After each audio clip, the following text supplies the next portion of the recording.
start.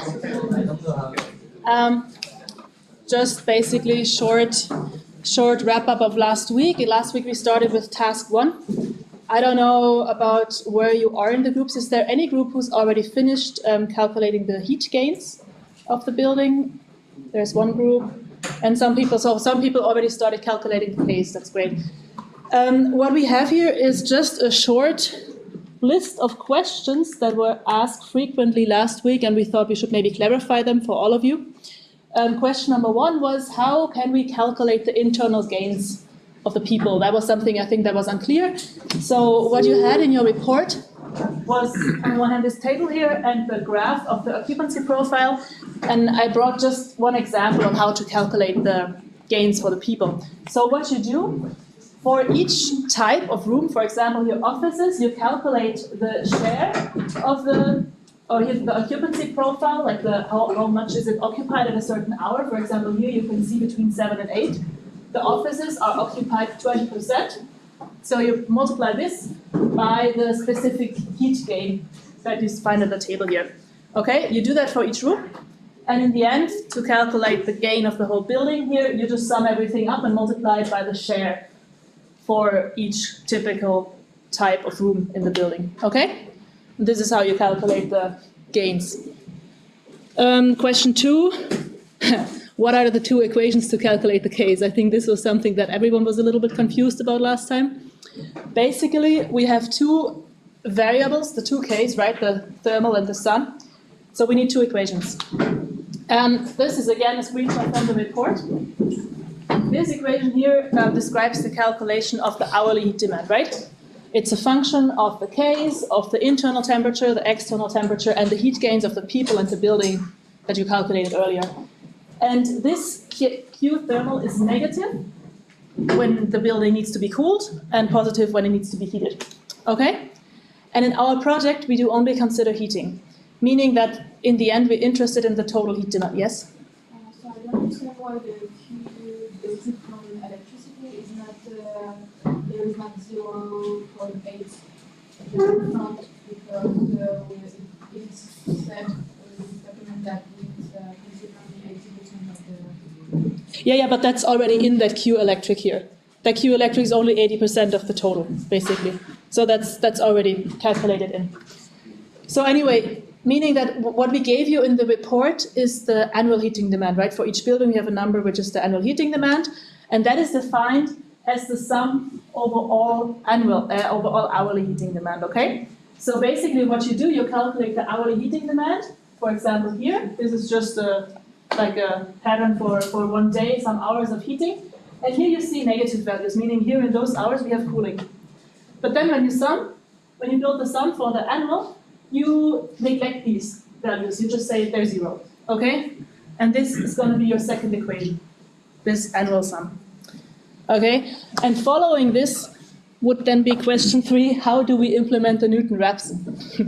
I think this is also, did any group already do something in that direction? Like Newton-Raphson, some tries? Anyone? Nope? Okay.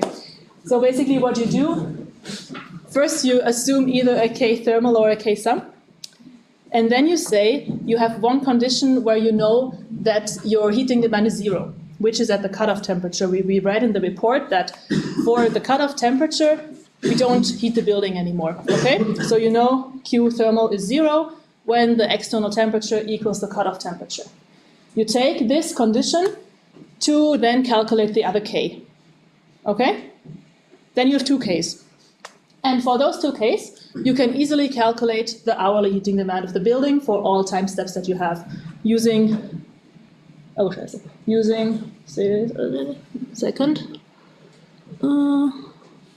once again, using the equation here.